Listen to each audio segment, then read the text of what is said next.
Bismillahirrahmanirrahim. Değerli izleyicilerim, sabah duasıyla karşınızdayım. Halık ismi şerifin celiline mazhar olabilmek için bu duayı hem kendime hem size okuyorum.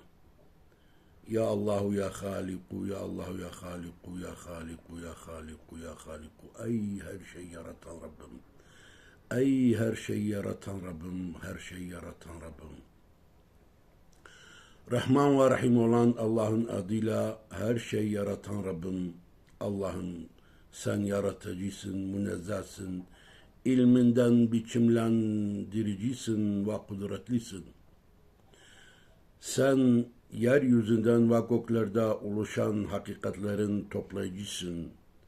Senden nimetlerin büyüklüğünü, cömertliğinin inceliklerini ve rahmetin sırlarını gönülde akarak isterim.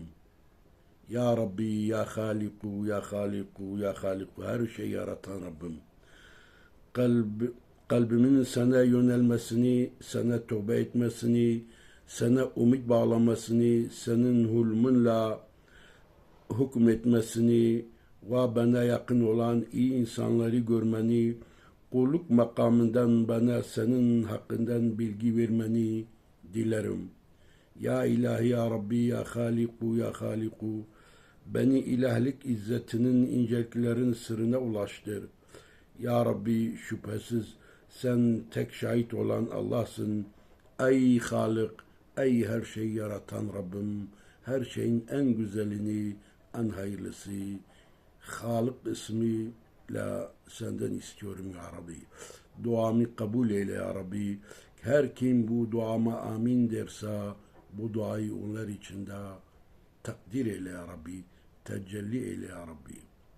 Sen münezzehsin, bütün kusurlardan uzaksın ya Rabbi, mükemmelsin, Rabbül Aleminsin, işitensin, görensin, her şeyi bilensin ya Rabbi.